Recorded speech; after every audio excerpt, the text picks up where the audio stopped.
sou a Vânia, né? E, assim, é pouco tempo que eu venho aqui frequentando aqui. Assim, eu não sei muito, assim, um pouco que eu pego aqui, eu queria, assim, passar, né? Eu acho assim, outro dia eu estava comentando que esses negócios que teve aí na televisão, que teve muito. Ai, como que se fala? Que o povo saiu aí para fazer. Como que se diz? Ai, saiu agora do. Não, essa motivação que teve aí, né, no rádio, na televisão, teve em todos os lugares. Eu estava até comentando, se todo mundo saísse das suas casas, do seu serviço, fosse fazer uma greve igual teve no primeiro, assim, no que teve aí, que teve muito comentário, eu acho que a gente conseguia pôr um mundo mais para frente, né? Assim, do jeito que vocês estão falando dos negócios para a gente lutar, para a gente fazer uma coisa igual como que fala o nome? Agora não me vem. Que saiu na televisão. Um protesto, o protesto. Assim, se todo mundo saísse assim na rua para fazer uma greve, igual o protesto teve da segunda vez, que foi muito comentado, eu acho que a gente conseguiria mais coisas.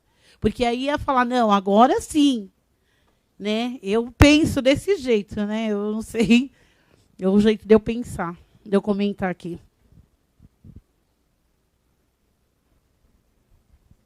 Quem mais?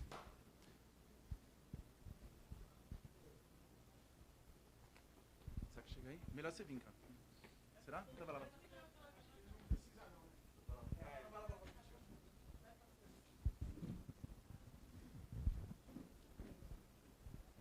Então, os companheiros estão. Eu sou o Júlio, né, dos movimentos sociais lá do ABC lá. Sou o Júlio dos movimentos sociais do ABC, né? Acho que tá dada a insatisfação, né? Não só né, nossa aqui, né, presente, participando, debatendo, discutindo, tentando criar, né? Mas tá dada a insatisfação de uma parcela das massas. Ainda não é todas as massas, né? Que o operariado mesmo, ainda lá, principalmente no ABC, a gente acompanhou os atos, as manifestações no ABC, ele não tá aderindo massivamente, né, aos protestos, né? Isso, né, os companheiros aí, né, não falaram também, né, mas acho que é o problema da crise de direção mundial do proletariado, né? A crise de organização, ou seja, da classe operária, né? Eu queria que os companheiros aí, acho que deixaram um pouco de falar da crise de direção. A gente só não está vivendo, companheira, essa massificação de tamo junto, da união plena, completa dentro da luta dos trabalhadores, por causa da parcela desse reformismo, né, que acreditam nas instituições ainda, né, o pessoal que não rompeu ainda com esse tipo de pensamento, né? Eu queria que os companheiros aí da mesa colocassem um pouco mais da crise de direção do proletariado, né? E falasse assim, né, que o programa de transição, né, ele é uma parte, né, como não está completo, como a gente não completou, como a gente não venceu ainda historicamente, né? Ele é uma parte, né, do complemento da nossa vitória, da resistência do operariado, né? Ele é a construção, né, de muito sangue e ferro e fogo, né? Eu queria que falasse um pouco mais aí da crise de direção, aí só.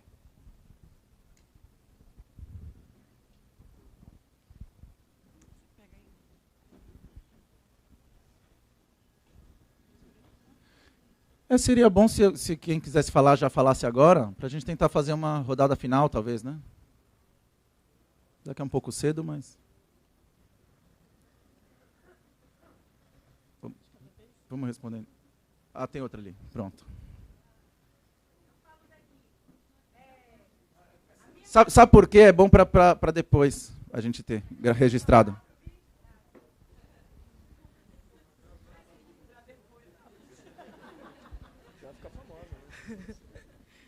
Tá bom, então vou até sentar. Meu nome é Catiara, eu sou do Quilombagem. Como eu cheguei atrasada, mas eu peguei a fala da Virgínia, e ela já estava respondendo o bloco. O Edson também, eu gostei muito da contribuição, apesar de ter perdido a primeira parte. Eu só queria fazer uma pergunta para saber, inclusive baseada nas nossas experiências de condições objetivas de existência, quem é que mora na periferia, na favela, e se tem acompanhado, por exemplo, algumas pessoas que têm tido desaparecimento, que têm tido assassinados, né? Parentes, primos, enfim. Porque a questão da desmilitarização, de fato, eu entendo que a polícia nunca vai ser pacífica, mas entendendo como uma questão de estar vivo, né? A juventude negra estar viva para poder somar nessa frente de luta revolucionária, para ela estar viva, para poder reivindicar um futuro, depende da gente garantir a nossa proteção, inclusive quando a gente está na rua. Né? Eu vivenciei cenas de racismo nas manifestações que eu participei, porque as ditas organizações, que também era espontânea, né? De repente era um grupo chamando, mas na hora lá na rua, ou na repressão, lá na linha de frente, já era um outro grupo que direcionava. Então, assim, nesse espontaneísmo, a gente viu também as pessoas agirem na sua espontaneidade de forma racista, né? Tratando os vida louca, que é o que a gente identifica como negros, moradores de periferia, inclusive com ação direta, decididos de enfrentar a polícia e colocar para fora todo o seu ódio com as suas pedradas, eles também eram considerados a parte da manifestação. E eram esses os mesmos que tomavam os enquadros de quebradinha pós-manifestação. Isso aconteceu em Mauá, aconteceu em São Bernardo, aconteceu nos atos que teve nas cidades do ABC e algumas cidades pequenas, inclusive nas periferias que tiveram ato de poucas pessoas de manhã. Então, assim, o que eu estou trazendo da questão da desmilitarização, por exemplo, é que o fim da polícia, eu acredito que é dentro do processo revolucionário. Eu defendo o fim da polícia, mas acredito que, nesse momento, estar vivo a primeira necessidade para poder somar nessa luta. Porque esses jovens eles precisam ser politizados. Porque o ódio de classe, que eu acho que é o sentimento revolucionário, eles já têm. Então, assim, em relação à desmilitarização, eu ainda não consigo almejar essa reivindicação dialogando com os trabalhadores que ainda acreditam que precisa acumular, que um dia vai ficar rico, acredita na propriedade privada. Eu acho que a gente desmente isso no processo de luta, que é direcionado à revolução. Mas eu estou trazendo isso porque eu acho que a gente precisa estar vivo para participar da revolução. E eu acredito que a desmilitarização é uma demanda urgente, assim, é para hoje, entendeu? Então, por isso que o fim da polícia, a classe média, por exemplo, não vai apoiar. É só uma observação.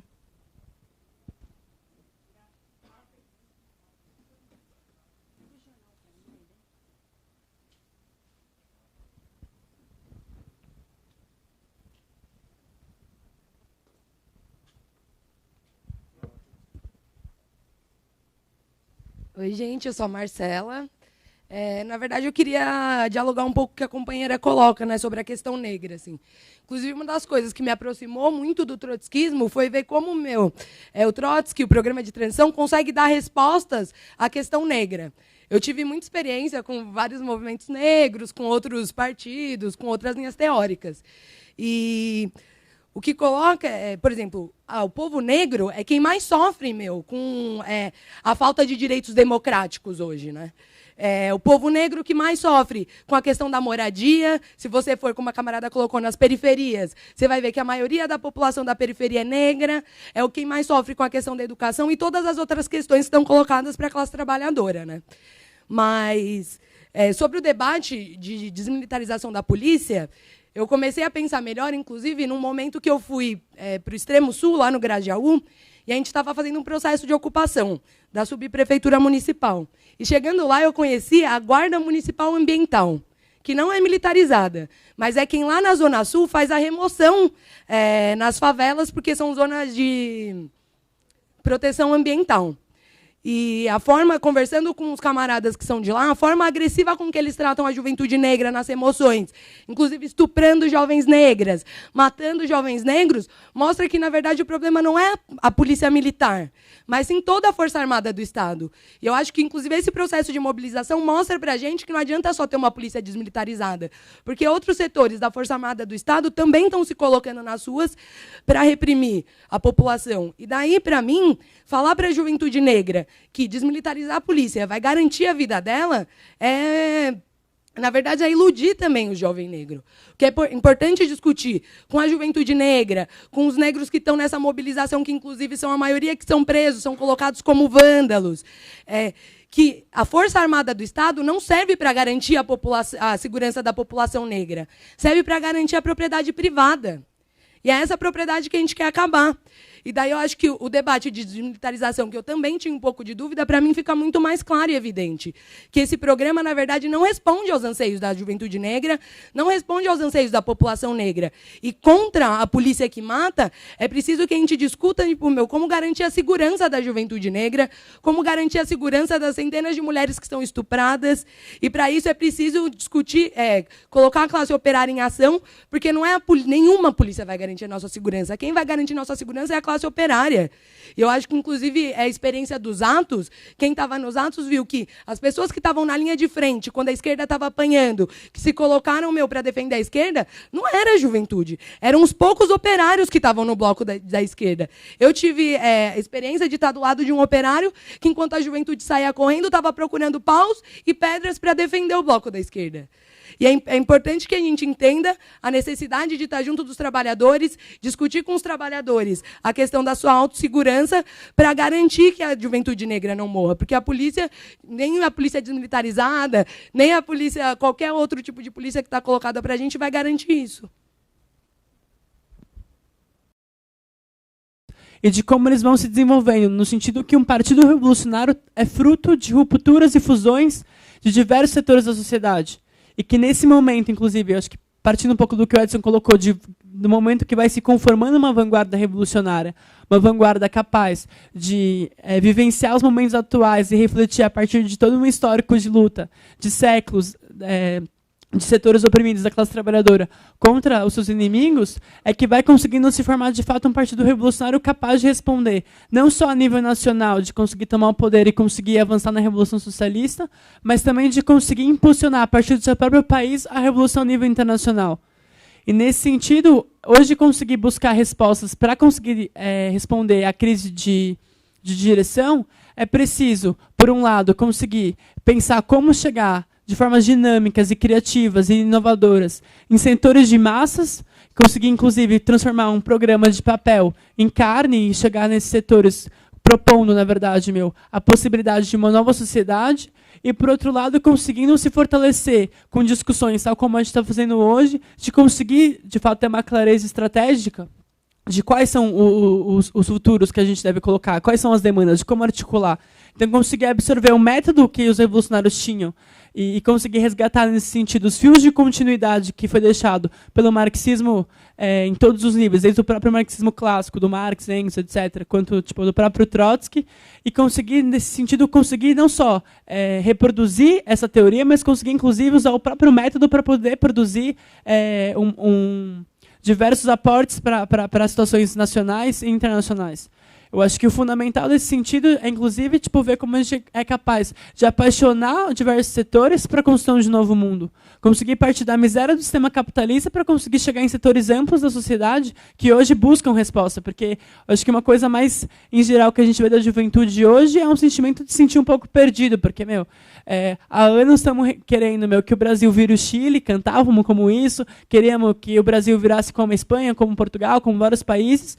E quando teve uma mobilização de massas, parecia que toda a juventude que clamava por isso estava perdida, que não sabia como fazer o movimento avançar. Então, nesse sentido, a gente parte, na verdade, de um momento onde a burguesia teve todo um período de conseguir consolidar uma ideia de que a revolução era coisa de gente louca, que o capitalismo tinha vencido, e que agora abre todo um espaço para a gente conseguir pensar, de fato, uma construção ofensiva de um partido revolucionário, de um movimento inteiro que se coloca a serviço de uma nova internacional, um movimento que coloque a necessidade objetiva de construir um caminho para a classe operária.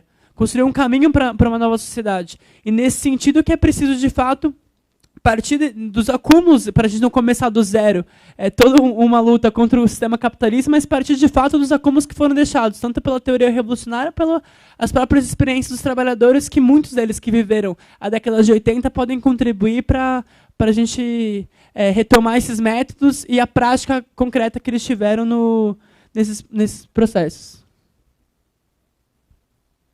Não, vamos primeiro dizer que é claro que a gente não vai esgotar aqui, a gente pegou alguns aspectos da discussão, e essa é uma discussão que tem que seguir, e algumas, inclusive, dessas questões, em particular essa questão da crise de direção, né, compreendida mais profundamente, né, que momento a gente está em relação a essa crise.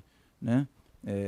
Só para pontuar muito brevemente, quando Trotsky falou crise de direção em 1938, ele se referia a uma coisa muito concreta. O capitalismo estava num nível de crise tão grande, o sistema capitalista, que uma nova guerra mundial, que parecia um absurdo depois da Primeira Guerra, se transformava num horizonte palpável. Começou um ano depois, em 1939, e foi muito mais monstruosa do que a Primeira Guerra ainda. Né? Então, esse era o nível de crise do capitalismo. Por outro lado, em diversos países, a ideia da revolução, ao contrário de hoje, não era uma ideia longínqua, era uma ideia que mobilizava centenas de milhares e milhões de trabalhadores. Em uma série de países do mundo. Você tinha um ascenso operário enorme num país tão historicamente conservador como os próprios Estados Unidos. Então, para não falar de uma revolução, como eu falei, cruzando a Espanha, França. O país que você quiser ver era um país... os que já não tinham passado por revolução ou contra-revolução recente estavam nesse caminho. Certo? Então, e você tinha, à frente desses operários, nos países mais importantes, um partido que se dizia o partido da Revolução e do Socialismo, o partido da União Soviética, que eram os partidos comunistas, os PCs. Tá certo? Então, quando o Trotsky falava de crise de direção em 1938, ele estava falando de uma situação que era o seguinte: os operários querem a revolução, mas o partido que se diz a direção revolucionária, na verdade, está empenhado de trair essa revolução a qualquer custo. E fez isso em uma série de países, de forma a pavimentar o caminho para a guerra e impedir que as novas revoluções como a russa triunfassem. As que conseguiram triunfar foram os países secundários da periferia e de forma deformada. Não vai dar para a gente discutir aqui. Mas você pegar Vietnã, Coreia, Cuba, mesmo China, são processos desse tipo, depois a gente poderia discutir em outro momento. Então, hoje é diferente. Hoje a crise de direção não é só que você tem os operários querendo a revolução, você tem os trabalhadores, a juventude querendo a revolução, e tem uma direção traidora. Você tem, na verdade, direções traidoras, isso continua igual, mas a ideia da revolução ainda está começando a germinar. Está começando a germinar, em alguns países mais, outros um pouco menos, como o nosso. Mas está começando a germinar. Então, eu acho que o pontapé para pensar essa questão da crise de direção hoje teria que partir daí, e eu acho que é um debate que a gente vai aprofundar mais na próxima sexta-feira. Convido todos a vir de novo e a chamar quem achar que pode se interessar por esse debate, porque eu acho que ele é vital. Eu acho que ele é vital. Agora, por quê? Porque não é uma questão só do Brasil. Aqui a gente está falando muito do Brasil, do processo que teve, etc, etc. Esse processo é um processo internacional. Você tem países justamente onde já estão as bandas fascistas, na Grécia. Ou que já teve experiência de greves gerais, como a própria Grécia, ou a Itália, ou a França.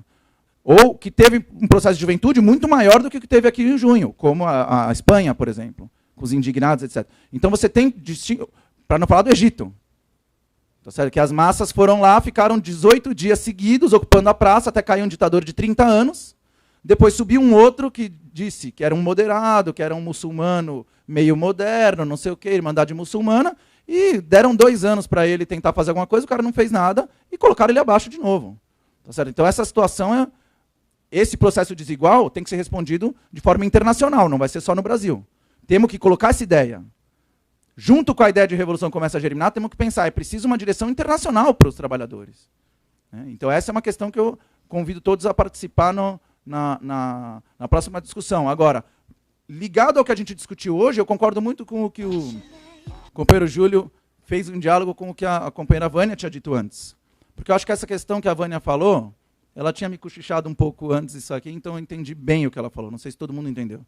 Mas o que faltou, em última instância, para começar uma mudança maior, foi o quê? Traduzindo, explicando um pouco melhor o que a Vânia falou, de acordo com o que ela já tinha me dito antes.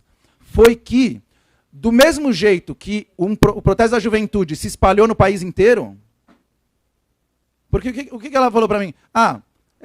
Essa greve do dia 11 foi uma coisa meio fraquinha, né? Tinha que ser uma greve que se espalhasse no país igual os protestos se espalharam. Aí ia começar a mudar. E eu tenho total acordo com isso. Porque aí seria um movimento de massas e nacional, mas com a força da classe trabalhadora organizada. Agora, para fazer isso, a gente vai ter que encarar o problema que o Júlio falou. Essa questão da crise de direção. Essa é a questão. Porque as direções, por mais questionadas que elas estejam, nenhum burocrata sindical vai entregar o seu sindicato. Porque para ele é a fonte de vida dele, inclusive. Ele vê como a forma dele ter uma vida tranquila e calma, mesmo que seja ao custo de que os trabalhadores estejam na desgraça. Então é preciso ter gente disposta a fazer esse trabalho, que eu volto lá no companheiro Eduardo de Jundiaí falou. A oposição operária que ele falou. A única coisa que eu acho é o seguinte, ele falou, né? Não dá para ir para a fábrica, então vamos para o bairro. Eu acho o seguinte, taticamente eu não vou entrar lá no mérito, porque em Jundiaí pode ser que seja uma escolha tática correta. Está difícil entrar na fábrica, por enquanto vamos pelo bairro. Mas estrategicamente não pode ser. Estrategicamente o que a gente tem que fazer é construir uma organização dos trabalhadores da juventude que vai ser de vanguarda, vai ser uma minoria no primeiro momento. Mas se ela tiver ideias, estratégia e moral para penetrar no movimento de massas e fazer essa disputa, ela vai entrar sim nas fábricas. Sabe por quê? Porque quem vai abrir a porta das fábricas são os próprios operários. Porque companheiros aqui já participaram disso, de ver o burocrata sindical, o bate-pau, na verdade, geralmente, não é nem o burocrata sindical, é o bate-pau contratado pelo sindicato, na porta da fábrica, tentando tirar panfleto da mão de estudante revolucionário que está lá para dialogar com os trabalhadores, e quem impede? É um cano na cintura do estudante? É um porrete na mão? Não. São os trabalhadores que falam, o que é isso aqui? Eu quero ver o que esse menino está falando. Eu quero ver o que esse jovem está vindo trazer aqui para mim. Inclusive porque os trabalhadores, isso eu já vi muitas vezes, mas agora, depois de junho, isso está acontecendo muito mais. Porque os trabalhadores estão falando assim, você, sindicato, não está fazendo nada, enquanto a juventude foi na rua e conseguiu lá barrar o aumento. Então eu quero ouvir sim essa juventude. Então esse momento, eu acho que é um momento para a gente começar a penetrar nas organizações com mais força, construir sim as oposições dentro e fora das fábricas, nos bairros também, nas associações, no movimento estudantil, uma grande ala do movimento estudantil que se alinha aos trabalhadores, que esteja nas portas das fábricas fazendo panfletagem, mas também esteja defendendo, enquanto movimento estudantil, a luta dos trabalhadores. Esse processo de conjunto é o que pode permitir que os burocratas sindicais, que impedem essa confluência, que fazem com que, quando os trabalhadores entram em cena, seja de forma parcial, seja de forma mediada, que esses burocratas percam seu lugar. Nós retomemos os sindicatos, as organizações dos trabalhadores, para a luta de classes, impulsionemos com toda a audácia as novas formas de organizações que surgem no calor da própria luta, a auto-organização, e com isso consigamos realmente fazer essa confluência que a Vânia falou. Com certeza, com certeza. A hora que esse movimento de juventude pudesse combinar com ações contundentes da classe trabalhadora enquanto classe, aí sim as ideias do programa de transição vão ser possíveis de discutir, não para 100 pessoas como aqui, mas sim para milhares e dezenas de milhares, e, na verdade, que possa impulsionar muito mais. Porque, como eu falei, são ideias que respondem às questões concretas das massas. Seja a questão da inflação, seja a questão do desemprego, seja a questão as mais diversas. Então, acho que esse é o convite que fica para a gente seguir esse debate, os companheiros voltarem na sexta que vem para a gente poder aprofundar mais. Uma palavrinha só sobre a questão da desmilitarização, desculpa, que eu ia esquecer. Eu acho o seguinte, a polícia militar, deixar bem claro, a polícia militar no Brasil, que é uma exceção, né, a própria burguesia fala, na maioria dos países a polícia não é militar, é civil, não sei o que, não sei o que. A polícia militar é uma herança direta da ditadura. Essa herança, como todas as heranças da ditadura, nós desprezamos, odiamos e combatemos. O que está em discussão não é isso. Inclusive, se quiserem desmilitarizar, não é que a gente vai ser contra. Agora, o que está em discussão, acho que a companheira respondeu bem. Se a esquerda tem que ter esse programa da desmilitarização. Se é suficiente para nós. para responder à necessidade de se manter vivo. Ou se pensar isso, não pode ficar aquém de um cara que não é revolucionário, é reformista, mas tem sacadas muito boas, intuições muito boas, que é o Mano Brown, que fala: a minha segurança eu faço na cintura. Eu acho que o movimento operário organizado pode fazer melhor que isso, inclusive. Então, levar essa questão que é preciso sim dissolver, porque o BOP não é da Polícia Militar. O caveirão do BOP, que se orgulha de deixar jovem negro no morro deitado dentro do saco preto, não é da Polícia Militar, é da Polícia Civil. Então, é sobre essas questões que a gente tem que pensar. Agora, como partir da necessidade de se manter vivo, para questionar um pilar do Estado burguês e para devolver a questão de se manter vivo, é obra da própria luta dos trabalhadores, da própria organização dos trabalhadores. Eu acho que é mais um elemento transicional que podemos agregar aqui na exposição da mesa, que acabou não pegando tudo, e que eu acho que mostra como essas questões estão nos poros, entendeu? Por isso que a gente enfatiza que é um método. Estão nos poros, em cada questão que a gente olhar, tem uma forma de dialogar com as questões mínimas que surgem e aprofundar e questionar o Estado burguês nos seus pilares. Então esse é o método do programa de ação, a força dele, e eu acho que a atualidade dele vai se mostrar cada vez mais, quanto mais nós formos audazmente com essas ideias para um movimento de massas onde elas pertencem. Obrigado.